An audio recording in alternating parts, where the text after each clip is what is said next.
اب جو تقریر میں کر رہا ہوں یہ کچھ غیبت کے دائرے میں نہ آ جائے، مگر چونکہ یہ ان مقامات میں سے ایک جہاں کسی محترم شخصیت کی برائی کی جا رہی تو ان کی مذمت کے لیے نہیں، لوگوں کو تنبیہ کرنے کے لیے، اس لیے اس کو شرن غیبت نہیں کہا جائے۔ ابن ادریس ہلی صاحب السرائر، محمد ابن احمد ابن ادریس ہلی، یہ ان کا پورا سلسلہ نسب، خود نام محمد، والد کا نام احمد، دادا کا نام ادریس، مگر یہ تاریخ شیعت میں ابن ادریس کے نام سے مشہور ہو گئے۔ ان کے بارے میں زیادہ مشہور قول یہ ہے کہ 35 سال کی عمر میں ان کا انتقال ہوا تھا۔ بعض علماء نے ذرا اندازہ لگایا کہ شاید 55 سال، ہمارے دینی تعلیم کے اعتبار سے 55 سال یہ تو وہ منزل ہے کہ جہاں سمجھیے کہ اجتہاد کی ڈگری کسی کو ملتی ہے۔ 55 سال ہمارے ہاں نوجوان عمر کہی جاتی، لیکن زیادہ مشہور ان کے بارے میں یہ ہے کہ یہ 35 سال کی عمر میں انتقال کیا انہوں نے۔ کون ہے یہ شخصیت؟ یہ تاریخ تشیع سنیے اسی حوالے سے۔ یہ ابن ادریس ہلی وہ شخصیت ہے جنہوں نے آ کر اس سحر اور جادو کو توڑا تھا جو شیخ طوسی کی وجہ سے 80 سال تک شیعت پہ قائم رہا تھا۔ شیخ طوسی کا واقعہ شاید پرسوں ہی گزرا کہ جب شیخ طوسی کی کتاب النہایہ کو مولا کائنات نے یہ فضیلت اور اہمیت دی تھی، اور وہ جو ان شخصیتوں نے جو 5 آدمیوں نے ایک ہی جیسا خواب دیکھا تھا، اور چونکہ مخلص لوگ تھے تو انہوں نے خواب کو پھیلایا، اور عام لوگوں کے لیے اس سے زیادہ اثر والی بات کیا بنی کہ جو شیخ کے بدترین دشمن تھے آج وہی شیخ کا قصیدہ پڑھ رہے ہیں، لیکن اس بات کا زیادہ اثر ہوتا جو کل تک مخالف انسان اور آج کہے کہ نہیں میں غلطی مانتا ہوں، یہ آپ کی صحیح ہے، مولا تصدیق کر رہے ہیں۔ چنانچہ شیخ کی وہ اہمیت ہو گئی کہ 80 سال تک شیخ کے بعد کسی نے فتویٰ نہیں دیا، اور اس کی وجہ سے ہماری فقہی کتابوں میں ایک مسئلہ ڈالنا پڑا، اگرچہ اس کے بعد یہ مسئلہ ریپیٹ تو نہیں ہوا، لیکن یہ مسئلہ آ گیا کہ اگر کبھی سیم صورتحال ہو جائے، یعنی کوئی زندہ مجتہد رہی نہ یا کوئی زندہ مجتہد فتویٰ دینے کو تیار نہ ہو، تو پھر اب کیا کریں؟ یعنی جتنے مجتہدین تھے ان کا انتقال ہو گیا، باقی نئی جنریشن جو آنا چاہیے تھی اجتہاد ختم ہو گیا، توجہ نہیں دی کسی نے، یا زندہ مجتہد ہیں فتویٰ دینے کو تیار نہیں، اور چونکہ وہ خود مجتہد ہم اس سے نہیں کہہ سکتے ہیں کہ آپ پر واجب ہے فتویٰ دیجیے، وہ کہے گا میں اپنا اجتہاد کر رہا ہوں، میرا اجتہاد یہ ہے کہ مجھ پہ فتویٰ دینا واجب نہیں، تو شیعت پھر اس وقت کیا کر؟ یہ ایک مسئلہ ہماری کتابوں میں آ گیا کہ اگر کبھی زندوں میں کوئی مجتہد ہی نہ ہو تو کیا پھر مردہ مجتہد کی تقلید کر سکتے ہیں یا نہیں کر سکتے؟ ایک بات یہ آئی، اور پھر اس میں یہ بات آئی کہ اگر مردہ کی تقلید کی اجازت مل جائے گی تو پھر کس مردہ کی اجازت ملی؟ بھئی جب مردہ کا دروازہ کھل گیا کہ تقلید کر سکتے ہیں تو ہم سب سے آخری مردہ کو کیوں لیں؟ پھر علامہ ہلی کو کیوں نہ لیں؟ پھر شیخ طوسی کو کیوں نہ لیں؟ ابھی تو مسئلہ ایک تو وہ آدمی جو کسی مجتہد کی تقلید کر رہا، پھر اس کا مجتہد مر گیا وہ تو اس پر باقی، لیکن جو بچے پیدا ہوں گے ایسے زمانے میں جب کوئی مجتہد نہیں، اس کو آپ کس کی تقلید کروائیں؟ آپ کہیں گے کہ زندہ نہیں ہے تو مردہ کی تقلید کریں، مگر کون مردہ؟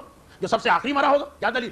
جب مردہ کا مسئلہ ختم ہو گیا تو ہم اس کی تقلید کیوں کریں؟ ہم 100 سال پہلے والے کی کیوں نہ کریں؟ یہ بحث آتی ہے، فی الحال اس بحث کی ضرورت نہیں، لیکن مسئلہ کیوں آ گیا؟ شیخ طوسی کی وجہ سے، کہ اب کوئی یہ نہیں کہہ سکتا کہ فرضی مسئلہ، شیعت اس پرابلم سے گزر چکی، 80 سال ایسے تھے کہ مجتہدین گزرے، مگر جب ان سے کہا جاتا تھا فتویٰ دیجیے، گھبرا کے کہتے تھے کہ شیخ کے بعد ہم کیسے فتویٰ دے سکتے ہیں؟ ہم نے فتویٰ دیا، ہمارے علم نے بتایا کہ فلاں مسئلے میں شیخ غلط، مگر نہیں شیخ غلط نہیں ہو سکتے، کہیں ہم سے غلطی ہو رہی، کوئی حدیث ہم نہیں سمجھ پا رہے، کوئی اصول ہماری عقل سے باہر نکلا جا رہا، یہ کہہ کر 80 سال 3 نسلیں گزر گئیں اور کوئی فتویٰ نہیں دے رہا۔ شیخ طوسی کی بیٹی جن کے بارے میں کہا جاتا ہے کہ شاید وہ خود مجتہدہ تھی، اور ان کی بیٹی یعنی شیخ کی نواسی، ان کے بارے میں بھی یہ ہے کہ یا مجتہد تھی یا مجتہد بننے کے قریب تھی۔ ان شیخ طوسی کی نواسی کی شادی احمد طوسی سے ہوئی، اور ان سے پھر ہمارے سامنے ابن ادریس جو شیخ کی نواسی کے بیٹے یعنی شیخ ان کے دادا یا نانا بنے۔ یہ اتنا جینیس انسان کہ 25 سال کی عمر انہوں نے کتاب السرائر لکھی۔ کتاب السرائر کیوں لکھی گئی؟ صرف ایک وجہ سے کہ یہ جو شیعت وہ غلطی کر رہی جو غیروں نے کی، جس کے نتیجے میں شیعت ہلاک ہو جائے کہ اجتہاد کا دروازہ بند ہو گیا، رفتہ رفتہ مجتہد پیدا ہونا بند ہو رہے ہیں۔ بھئی شیخ کے بعد مجتہد کی پہلی نسل گزری، مگر جب وہ اپنا اجتہاد کرنے کو تیار نہیں تو یہ تو ایک ہنر ہے، ہاتھ سے نکل جاتا، اگلے مجتہد اور کمزور ہو گئے۔ انہوں نے بھی ساری زندگی اجتہاد کیا ہی نہیں۔ اجتہاد کا وہی مسئلہ جو بعض علماء کہتے ہیں معصوم کی حدیث، اور بعض علماء کہتے ہیں شیخ صدوق کا جملہ، العلم حرف و تکرار الف۔ علم جو ہے وہ صرف ایک حرف ہوتا، پھر جتنا اس کو ریپیٹ کیا جائے اس ایک سے 1000 مزید مسئلے نکلتے ہیں، جو مولا کی حدیث کہ رسول نے مجھے ایک دروازہ علم کا بتایا اور اس سے میں نے 1000 دروازے خود کشادہ کیے۔ تو اب جب یہ موقع ہی نہ مل، وہ کتاب پڑھو اور بیٹھے رہو، اجتہاد ختم ہو رہا ہے شیعت میں، اور اجتہاد ختم ہونا ہلاکت ہے ہر فرقے کے لیے۔ ابن ادریس ایک مرتبہ سامنے آیا، اور ذرا سوچی 25 سال کا نوجوان، ہمارے یہاں شاید بمشکل تمام توضیح پڑھ پا، اور وہ شیخ طوسی جیسے عظیم مرجس ایک مرتبہ مٹبھیڑ کرنے کے لیے چل رہا اور کہہ رہا ہے کہ شیخ کی عظمت اپنی جگہ پر، شیخ کی اہمیت اپنی جگہ پر، مولا کی تائید اپنی جگہ پر، مگر شیخ کی وجہ سے ہم شیعت کا خاتمہ نہیں کر سکتے، شیخ کی وجہ سے ہم اجتہاد کا دروازہ بند نہیں کر سکتے۔ یہ وہ غلطی جو جذباتی قوم ہمیشہ کرتی۔ آج بھی کتنے ہی لوگ ایسے مجھے مل رہے ہیں جو کہتے ہیں بس آقا کوئی کا علم اتنا تھا ان کے بعد ہم کسی کی تقلید ہی نہیں کریں۔ آج بھی کتنے ہی لوگ ایسے مل رہے ہیں جو کہتے ہیں امام خمینی کے بعد ہم کسی کی تقلید ہی نہ کریں۔ خیر تقلید کرنا لوگ چھوڑ دیں تو خرابی نہیں، فتویٰ دینا بند کر دیں تو قوم کی خرابی۔ ابن ادریس سینہ ٹھونک کے کھڑے ہوئے کہ نہیں شیخ کی عظمت اپنی جگہ پر، مگر شیعت جو ہے اس کے اصول نہیں بدلے جا سکتے۔ چنانچہ انہوں نے کتاب لکھی جس کا نام تھا السرائر، اور ہر وہ شخص جو دین کا طالب علم جانتا ہے اس کتاب کے کتنے ریفرنسز بعد کے مجتہدین دیتے ہیں۔ آغا خوئی کے بہت سارے فتوے ایسے جو شیخ طوسی کے خلاف ہیں اور ابن ادریس ہلی کے مطابق، واقعا ایک جینیس شخصیت تھی۔ آج سے 900 سال پہلے وہ ایسے ایسے فتوے دے دیے جو اجتہاد کی اتنی ترقی کے بعد آج آغا خوئی دے رہے ہیں۔ آغا خوئی کے فتووں میں بہت تذکرہ ملتا ہے ابن ادریس ہلی کا۔ کب؟ آغا خوئی کی عمر 80 سال ہے، ابن ادریس کی عمر 25 سال۔ آغا خوئی اس دور میں ہے کہ جب 500 مجتہدین کی تحقیقات سامنے، ابن ادریس اس دور میں ہے کہ جب کوئی مجتہد باقی نہیں رہا، سب کچھ اپنی محنت سے حاصل کیا۔ ان شخصیت کی عظمت میں کوئی کلام نہیں، اور واقعا ان کی وجہ سے وہ سحر ٹوٹا، وہ خرابی ختم۔ انہوں نے فتوا دیا اور فتوا دینے کا شوق دلایا لوگوں کو اور ہمت پیدا کی، پھر تو دھڑا دھڑ شیعت میں مرجع آنے لگے۔ ادھر ابن ادریس ہلی دنیا سے رخصت ہوئے اور اسے ادھر پورا وہ خاندان علامہ ہلی وجود میں آ گیا، جس میں ایک وقت میں 17 مجتہد ایک گھر میں پیدا ہو گئے، بالکل ایک دوسرے سے ملے ہوئے، بالکل متصل زمانہ ہے دونوں کا۔ اب اندازہ کر کہ ابن ادریس اگر یہ نہ آتے تو شاید یہ اجتہاد کا سلسلہ ختم ہو جاتا، اتنی عظیم شخصیت۔ مگر لوگ حیران ہوئے کہ یہ شخص جو 35 سال میں انتقال کر گئے، ویسے 35 بھی میں اس لیے کہہ رہا ہوں کہ شہید ثانی نے جو ان کے حالات اپنے قلم سے لکھے اور نجف کے خزانہ امیر المومنین میں وہ کتابچہ ہے، اس میں ان کی عمر 35 سال لکھی، ورنہ مشہور یہ ہے کہ یہ 25 سال میں ہی انتقال کر گئے۔ 25 سال اور مرجعیت کی اس منزل پہ پہنچ جانا، تو لوگ حیران ہوتے جو 25 یا 30 سال میں اتنا بڑا مرجع بن گئے کہ شیخ جیسی شخصیت کو اس نے ہلا کے رکھ دیا۔ شیخ کا لقب ہے شیخ الطائفہ، تمام علماء اور شیعت کے سردار، یہ لقب ہے شیخ کا۔ 25 یا 35 سال کا انسان ان کے فتووں کو غلط ثابت کر رہا اور ایسے ماڈرن فتوے دے رہا کہ آج اجتہاد ترقی کر کے وہیں پہنچ پا رہا، تو لوگ سوچتے ہیں کہ اگر ان کو اتنی عمر مل جاتی جتنی عام طور پر مراجع کو ملتی، 70 سال، 80 سال، 90 سال، تو جو 25 سال میں اس منزل پہ پہنچا، 90 سال میں جا کے تو وہ ایک معجزہ بن چکا ہوتا۔ سوال یہ پیدا ہو رہا کہ یہ اتنی کم عمری میں انہوں نے انتقال کیا تو کیوں؟ آخر ہمارے پاس کچھ اور ایسے فقیہ ہیں جو کم عمری میں دنیا سے رخصت ہوئے، مگر شہادت کی وجہ سے۔ شہید اول شہید ثانی دونوں 55 سال سے کم عمر میں دنیا سے گئے، مگر انہیں بھی شہید کیا گیا، ان کو بھی شہید کیا گیا۔ باقر صدر آج کی مثال 50 سال سے کم تھے کہ جب دنیا سے رخصت ہو، مگر وہ شہادت کی موت ملی۔ تو لیکن ابن ادریس طبعی موت۔ لوگ حیران ہوتے ان کے حالات کو پڑھا گیا تو ایک چیز ہمارے سامنے آتی، دیکھیے ان کا کریڈٹ جو شاید مارکیٹ کی زبان میں ان کے پلس پوائنٹ کہ انہوں نے شیعت کو اجتہاد عطا کیا، انہوں نے لوگوں کو جو بھول گئے تھے فتوا دینے کا طریقہ سکھایا، انہوں نے اس عمر میں اجتہاد کو اتنا ماڈرن کر دیا کہ آج 900 سال کے بعد بھی ان کے فتوے سب سے بہتر فتوے لگ رہے ہیں۔ ساری خوبیاں ان کے اندر، مگر کہا کہ ایک خرابی، اور وہ خرابی ایسی ہے جس کے بارے میں 6 معصومین کا جملہ کہ جس میں یہ خرابی ہو اللہ اسے جوان مر کر دیتا، موت اس کو بہت جلدی آ جاتی، وہ جوانی میں مر جاتا۔ اور جوانی میں مرنے کا مطلب کیا کہ خالی اس کا نقصان نہیں ہوتا بلکہ پوری ملت کا نقصان ہوتا۔ ابن ادریس 35 سال میں دنیا سے رخصت ہوئے، وہ بھی شہید ثانی کی گواہی پر، ورنہ تو 25 سال میں دنیا سے رخصت ہو گئے۔ عقل حیران ہوتی ہے 25 سال میں اتنا بڑا کام کیا، مگر کیوں؟ صرف ایک بات، اور وہ جملہ لکھا جاتا کہ استاد کی توہین۔ استاد سے مراد یہاں قرار دیا گیا شیخ طوسی، کہ ماحول ایسا ماحول بن چکا تھا کہ کوئی شیخ کے فتوے کے خلاف کچھ سننے کو تیار نہیں تھے۔ بچوں کے حوضہ تو نہیں چل رہا ہے، حوضہ تو رکا ہوا، تو اب ابن ادریس اپنا مقام بھی پہلے نہیں بنا سکتے۔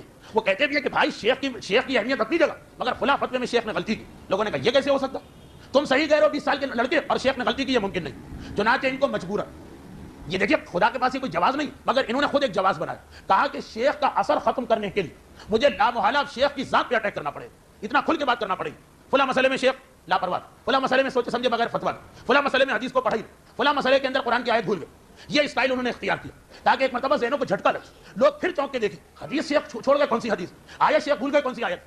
عام طور پہ ہمارے مراجع یہی اعتراض تو کرتے ہیں پرانے مجتہدین پر، ورنہ فتوا کیسے دے کہ ہمارا فتوا یہ پرانے کا، لیکن یہ نہیں کہتے کہ لاپرواہ، یہ نہیں کہتے کہ بے خبر، یہ نہیں کہتے کہ سستی میں فتوا دیا، یہ جملے نہیں، بلکہ یہی کہتے ہیں ان کا اجتہاد تھا، یہ ان کی اپنی محنت تھی اور یہ نتیجہ نکلا۔ ابن ادریس نے دیکھا نرم الفاظ سے لوگوں پہ اثر نہیں ہو رہا، چنانچہ اپنی جگہ وہ یہ سمجھے کہ میں شیعت اور اجتہاد کی خدمت انجام دے رہا ہوں، مگر شیخ کی توہین شروع کر دی۔ وہ سست آدمی تھے، لاپرواہ آدمی تھے، غافل آدمی تھے، توجہ نہیں دیتے تھے قرآن اور حدیث پر۔ اب ان باتوں سے فائدہ تو ہوا کہ ایک مرتبہ لوگ چونک کے اٹھے کہ بھائی شیخ یہ تو علمی اعتراض ہو رہے ہیں، لیکن شیخ کی تو توہین، اور وہ شیخ کہ جو شیعت کے لیے فخر کی بات، ابن ادریس بھی اپنی جگہ صحیح، لیکن پروردگار کبھی بھی نیک کام کے لیے گناہ کی اجازت نہیں دیتا۔ ایک اصول ہے کمیونزم اور اسلام میں ٹکراتا ہو۔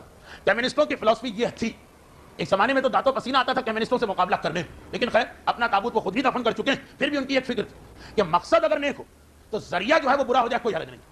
اسی بنیاد پر کمیونسٹ ہر جگہ لڑائی جھگڑے ٹیررزم بم کے دھماکے سب، یہ ہمارا مقصد ہے انقلاب لا کے غریبوں کو ترقی دینا، اس کے لیے 2-4 آدمی مر بھی جائے، اگر خون بھی بہہ جائے کوئی بات نہیں۔ لیکن اسلام کہتا کہ نیک مقصد تک پہنچنا ہے، ذریعہ بھی تمہارا جائز ذریعہ ہونا چاہیے۔ یہ نہیں ہے کہ آپ لوگوں کو نماز کا پابند بنانے کے لیے جھوٹی حدیثیں پڑھنا شروع کر دیں اور کہیں کہ نہیں ہماری نیت یہ ہے کہ لوگ نمازی بن جائیں۔ اب اگر ہم نے 2 جھوٹی حدیثیں پڑھ لی تو کون سا اتنا بڑا گناہ ہو گیا، اسلام اس کو برداشت نہیں کرتا۔ عزاداری میں بھی کبھی یہ دلیل آتی کہ اگر ہم جھوٹے مصائب بنا رہے ہیں تو کیا حرج ہے، ہماری نیت تو نیک، وہ ایک اصول چل رہا کہ نہیں نیک نیت کے لیے ذریعہ بھی نیک ہونا چاہیے۔ ابن ادریس سے یہ غلطی ہو گئی کہ نیت نیک تھی، ذریعہ انہوں نے غلط بنایا۔ چلے اگر اور کوئی غلطی کرتے تو اللہ جانتا اور وہ جانتے، مگر استاد کی بے احترامی وہ گناہ کہ چاہے ابن ادریس جیسا عظیم ترین مرجع اور شیعت کا فخر، اور اگر زندہ رہ جاتا تو شیعت کو کتنا علمی فائدہ پہنچاتا، خدا نے کہا وہ سب چیزیں اپنی جگہ، استاد کی بے احترامی کرتا ہے جوان مرد، اسے جوانی میں موت دے دی جائے۔ اس کے بعد اور بہت سارے واقعات آ رہے ہیں، تفصیل میں جانے کا موقع نہیں، میں اسی کی تفصیل میں زیادہ چلا گیا، لیکن بطور مثال دور آخر کا بھی ایک واقعہ مشہور ہے۔ مرزا قمی صاحب قوانین. بہت مشکل ہوتا ہے جب میں جملے کہتا ہوں پھر اپنے آپ پہ کنٹرول کرنا کہ اب یہ نہ سمجھاؤں کہ کون مرزا قمی اور یہ نہ سمجھاؤں کہ کون صاحب قوانین، لیکن خیر بہت اپنے آپ کو روک رہا ہوں. ملاقات امام نامی کتاب جو اردو زبان میں، ان کے کئی واقعے ہیں امام کی ملاقات. انتہائی مقدس انسان اور انتہائی فلسفے اور منطق کی باریک بینیوں کو جاننے والے. اصول فقہ میں انہوں نے ایک انقلاب برپا کیا. ان کے ایک شاگرد تھے جن کا نام تو بیان کرنے کی ضرورت نہیں، ان کی کتاب فصول بہت مشہور، 25 سال کی عمر تھی، اور ایسی کتاب کہ 80 سال کا مرجع بھی اس کو سمجھ نہیں پاتا، اتنی اس کے اندر اتنا علم بھرا ہوا اور دقت و باریک بینی کے ساتھ. مگر وہی بات کہ ان کو جو استاد ملے تھے وہ استاد 80 سال کے مرزا قمی درس دے رہے ہیں، شاگرد 20-22 سال کا. جوانی میں جوش بھی آدمی میں زیادہ ہوتا. ہمارے یہاں درس خارج کا ایک طریقہ کار رہا، اب ذرا تبدیلی آ گئی ہے کیونکہ مجمع بہت بڑھ گیا. وہ یہ کہ بڑے سے بڑا مرجع بھی وہ ممبر سے جو بھی فتویٰ دے گا اس کے شاگرد اس کے فتوے کی چھان بین کریں گے، علمی اعتراض کریں گے، مگر اس میں ہمیشہ احترام ملحوظ رکھا جاتا. یہ صاحب فصول 22 سال میں اتنا علم ان میں آ گیا جیسے کسی میں پارا بھر دیا جائے، پھر آدمی چین سے بیٹھ نہیں سکتا، اس کو اچھل کود کرنا ہی پڑتی. تو یہ اپنے استاد سے اس انداز سے بات کرنے لگے کہ مرزا قمی نے آخر بہت مجبوری کے عالم میں آرڈر دے دی کہ میں تم کو اجازت نہیں دیتا ہوں کہ تم اس کمرے میں آؤ جس میں درس دے رہا ہوں. پھر بھی ان کی کیفیت یہ تھی، اتنا علم بھرا ہوا کہ انہوں نے چھت میں سوراخ کر کے روشن دان سے بات چیت کرنا شروع کر دی دوران درس. نتیجہ یہ نکلا کہ 25واں سال آیا اور دنیا سے رخصت ہو. جبکہ علم اصول کے یہ اتنے بڑے ماہر تھے. یہ ابھی 150 سال پہلے کی بات. وہ واقعہ ابتدائی تشیع کا ہے، یہ واقعہ حال کا. یہ دونوں واقعات مل کے ایک بات بتا رہے ہیں کہ انسان آثار وضی سے نہیں بچ سکتا ہے اگر اپنے استاد کے احترام کو بھول جائے. اور ہمارے سامنے دیکھیے یہ دو تو منفی واقعات ہیں جنہوں نے استاد کے احترام کا لحاظ نہ رکھا. امام نے کہا چاہے وہ شیعت کی کتنی ہی خدمت دے چکا ہو اور چاہے وہ مستقبل میں شیعت کے لیے کتنا ہی فائدہ مند کیوں نہ ہو، اللہ کے دین کا کام شخصیتوں سے نہیں چلتا، کتنا ہی فائدہ مند کیوں نہ ہو، استاد کی توہین کرتا ہے اس کو زندہ رہنے کا حق نہیں. جواب مرگ ہو جائے گا. مراجع کی مثالیں میں نے دی، عام آدمیوں کی نہیں. اور اس کے برعکس جب وحید باقر بیبہانی سے پوچھا گیا کہ آپ اس عظیم مقام پہ کیسے پہنچے، استاد وحید باقر بیبہانی، ہمارے بعض علماء اور مجتہدین ایسے گزرے جن کے لیے لقب مخصوص ہو کے رہ گیا. مخصوص جیسے میں نے اکثر کہا ہے کہ لفظ علامہ، علامہ کے ساتھ آپ کسی کا نام لے لیں تو یہ لقب اس کا بن جائے، لیکن خالی آپ کہیں علامہ، علامہ کا فلاں واقعہ، علامہ کا فلاں فتویٰ، جاہل آدمی تو پلٹ کے پوچھے گا کون علامہ، اس لیے کہ کراچی میں گلی گلی علامہ، لیکن جو ذرا بھی دین کو جانتا اس کو جب آپ نے لفظ علامہ کا اسے پوچھنے کی ضرورت ہی نہیں. علامہ تو شیعہ کی تاریخ میں ایک ہی گزرا ہے جس کا نام علامہ ہلی. لفظ شیخ، شیخ ایک بہت ہی محترم لقب ہے عربی کے اندر، سردار، سید. شیخ کے ساتھ آپ تذکرہ کریں مثلا شیخ انصاری، شیخ فلاں، شیخ فلاں، ٹھیک، خالی کہہ دے شیخ نے یہ کہا یعنی سردار نے یہ کہا. کبھی پلٹ کے کوئی نہیں پوچھے گا جو ذرا بھی اسلام کو جانتا ہے کہ شیخ کون. شیخ کا مطلب ہے شیخ توس، زعیم، زعیم علمی دنیا کا سردار جس کے ہاتھ میں پورا کنٹرول علم کا اور اجتہاد کا.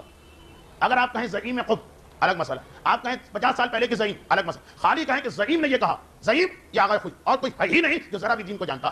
اسی طرح ایک لقب ہے استاد الکل. اگر یہ کہا جائے کہ استاد کل نے یہ کہا، اب نہیں پوچھنا ہے کہ کون استاد شیعت کی تاریخ میں 900 سال میں ہزاروں استاد گزرے، جی نہیں، استاد الکل یعنی سب کے استاد تو ایک ہی گزرے. ان کا نام ہے وحید باقر بیبہانی. اور مجھے معلوم اس مجمع کے 90% افراد تو سمجھے ہی نہیں ہوں گے کہ یہ استاد الکل کسے کہا جاتا. ہم اور آپ تو عادی کہ وہ سائیکل بنانے والا سائیکل بناتے بناتے کہتا ہے استاد بتائیے کہ اب میں کیا کروں، ہم تو اس کو استاد سمجھا کرتے ہیں. لیکن یاد رکھیے استاد الکل ہماری گردنیں عقیدت سے جھک جاتی ہے جب اس آغا بیبہانی کا نام آتا. کیا خدمت شیعت کی انجام دے کے گئے. آغا بیبہانی کا زمانہ بھی وہ زمانہ تھا جب شیعت میں سے اجتہاد کو نکالنے کی سازش کامیاب ہو گئی اور لوگوں کو مجتہدین کے خلاف اتنا کر دیا گیا، اتنا کر دیا گیا، اجتہاد ختم. جو شیعت کے لیے ایسا ترہ امتیاز کہ آج سارے مسلمان مکتب فکر کہتے ہیں افسوس ہم نے اجتہاد کا دروازہ بند کیوں کیا. اور ہم فخر کے ساتھ کہتے ہیں کہ 1400 سال یا 1200 سال سے ہم اجتہاد کر رہے ہیں. مگر دو موقع ایسے آئے کہ شیعت اور اجتہاد کو جدا کیا گیا. پہلا شیخ طوسی کے بعد وہ مسئلہ تھا شیخ کی عظمت، اور ایک آغا باقر بیبہانی سے کچھ پہلے کا وہ مسئلہ تھا ایک سازش کا، مجتہدین سے نفرت، مجتہدین پہ لعن طعن. اب دیکھیے اس سے آپ اندازہ کریں کہ عوام کو اتنا خلاف کر دیا گیا تھا مجتہدین کے کہ جب آغا بیبہانی کربلا تشریف لائے، ویسے یہ بیبہان میں تعلیم حاصل کر رہے تھے. کبھی کبھار ایسا بھی ہوتا کہ بظاہر شر ہوتا، اللہ اس میں سے خیر نکال دیتا. اللہ نے اپنی ایک صفت بتائی ہے یخرج الحی من المیت، یخرج المیت من الحی، زندہ میں سے مردہ نکلے وہ سمجھ میں آتا. ایک مردہ ہے اللہ اس میں سے زندہ نکال دیتا. یہ ہے کہ کہیں بعض اوقات کسی قوم کے لیے چھوٹی خرابی ہوتی، فائدہ بڑا ہو جاتا. آغا وحید باقر بیبہانی جب عالم بن گئے تو اپنے ہی شہر میں انہوں نے نماز پڑھانا شروع کر دی. اتنی ان کی شہرت اور اتنا ان کے پاس علم تھا کہ نمازیوں کی تعداد بڑھتی چلی گئی. ایک دن کسی نے باتوں باتوں میں کہہ دیا کہ ہماری اس مسجد میں ہزاروں امام جماعت آئے تھے. اے آغا بیبہانی، اس وقت تک ان کو استاد کا لقب نہیں ملا، اے آغا بیبہانی آپ جیسا عالم آج تک اس مسجد میں نہیں آیا. بس اتنا سننا تھا.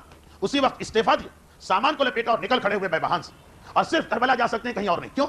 بے اختیار دل میں خیال یہ پیدا ہوا کہ میں نے یہ سن لیا کہ میرے پیچھے لوگ نماز پڑھنے آ رہے ہیں اور تعداد بڑھتی جا رہی ہے. آج کے بعد اب میری نیت میں خلوص نہیں رہے گا. جب مجمع کی بات آ گئی، اگر نہ سنا ہوتا تو کیا اندازہ تھا کہ 50 سال پہلے کون نمازی تھے اور آج کون تھے. مگر جب ایسا ثقہ عالم کہہ کے گیا، نیت کی خرابی آ گئی. اور ذرا سی نیت کی خرابی آ جائے ہمارا مرجع وہ عمل ہی چھوڑ دیتا. ہمیں مکمل خالص اللہ والا عمل چاہیے، لیکن کہیں اور نہیں جا سکتے.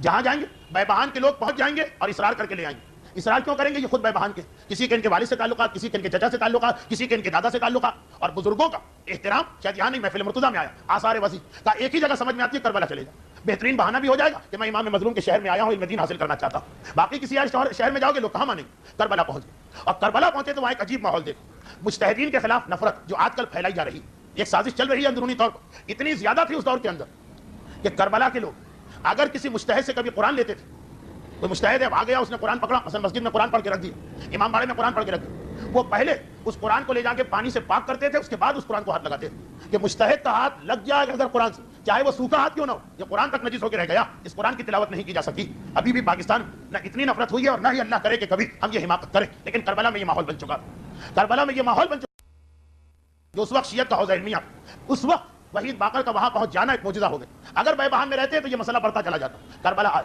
اتنی زیادہ قوت علمی تھی، اس فرقے کا نام تھا اخباری فرقہ، جو اجتہاد کو حرام قرار دیتا، جو کہتا تھا کہ اجتہاد جائز ہی نہیں، وہ دو چیزوں کو حرام قرار دیتے، ذرا سن، اجتہاد کو اور قرآن کے مطلب پڑھنے کو، یعنی ان مانو کہتے تھے قرآن کی کسی آیت کا ہم سے تعلق ہے، قرآن حجت ہی نہیں ہے، قرآن پہ ہم کو عمل ہی نہیں کرنا، وہ ایکسٹریم بھی غلط، یہ ایکسٹریم بھی غلط کہ ہر چیز قرآن سے نکال کے دکھائیے، قرآن کے علاوہ اور کچھ نہیں، داڑھی بھی چاہیے ان کو تو قرآن والی داڑھی چاہیے، تو خیر نہ وہ صحیح نہ یہ صحیح، مگر وہ ذرا ایکسٹریم پر پہنچے تھے کہ اجتہاد کو بھی نکال دیا، وحید باقر بے بہان، اتنا علم ان کے پاس، ان سب کو جمع کیا، کہا اور بیٹھو بات کرو علمی بات، اور ایسا مناظرہ کر کے ان کو زج کر دیا اور عاجز کر دیا کہ وہ کربلا جہاں قرآن کو ہاتھ لگ جائے مجتہد کا تو اس کو پاک کرتے، وہاں وحید باقر بے بہانی، باقی سارے امام جماعت ہٹا کے مصلی ان کو دیا گیا کہ آپ جیسا عالم نماز پڑھائے، یہ استاد الکل قرار پائیں۔ ایک مرتبہ کسی نے ان سے پوچھا کہ آپ اتنی عظیم منزل پر کیسے پہنچ گئے کہ ایسے ماحول کو آپ اکیلے نے بدل کے رکھ دیا؟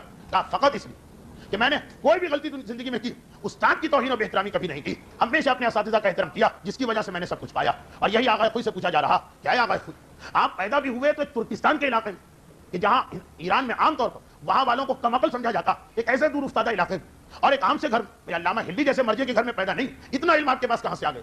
کئی وجوہات کے علاوہ ایک وجہ یہ بتا کہ میں نے ہمیشہ اپنے اساتذہ کی جوتیوں کو سیدھا کیا، استاد کے احترام کو کبھی فراموش نہیں کیا، چنانچہ جب بھی اپنی حالات زندگی لکھے ایک دنیاوی طریقہ ہوتا کہ حتی الامکان یہ ثابت کیا جائے کہ اس آدمی نے کسی سے نہیں پڑھا، خدا داد صلاحیت نہیں، آغا خوئی اپنے چھوٹے سے چھوٹے اور بڑے سے بڑے استاد کا احترام سے تذکرہ کر رہے ہیں، اور صرف زبانی تذکرہ نہیں، یہ آغا خوئی کی آخری زندگی تک حالت رہی کہ ان کے اساتذہ کے جتنے خاندان تھے، اب تو پوتوں اور پر پوتوں کی بات آ گئی، آغا خوئی کی جوانی میں ان کے اساتذہ، ان کے بیٹے، ان کے پوتے، ان کے آغا خوئی ہر وقت ان کے حالات کے بارے میں جستجو کیا کرتے، مسلسل ان سے رابطے میں رہتے، اکثر اپنے اساتذہ کے خاندان میں اپنی بیٹیوں کے رشتے دیے یا بیٹوں کے رشتے، صرف اس لیے کہ استاد کے خاندان کی اندرونی کیفیت پتہ چلتی رہی۔ ایک جملہ ہے آغا خوئی کا کہ بہت سے لوگ سفید پوش ہوتے، اس حوالے سے ایک جملہ کہا، تو اساتذہ کے خاندان لیکن کب اس استاد سے پڑھا، اس کا بیٹا، اس بیٹے کا بیٹا، اس بیٹے کا بیٹا، اور وہ جو آغا خوئی کے شاگردوں کا شاگرد، مگر اس کا احترام کیا جا رہا فقط اس لیے کہ اس کے پردادا سے میں نے علم حاصل کیا، مرجعیت کی اس عظیم منزل پر پہنچ کر جہاں آدمی اپنے بیٹوں پہ توجہ نہیں دے پاتا، وقت کہاں ہوتا ہے کہ بیٹوں پہ توجہ دی جائے، وہاں آغا خوئی، خصوصاً وہ جو شام کا سیشن ہوتا، اپنی اولاد سے تو رات کے 11 سے 12 مل،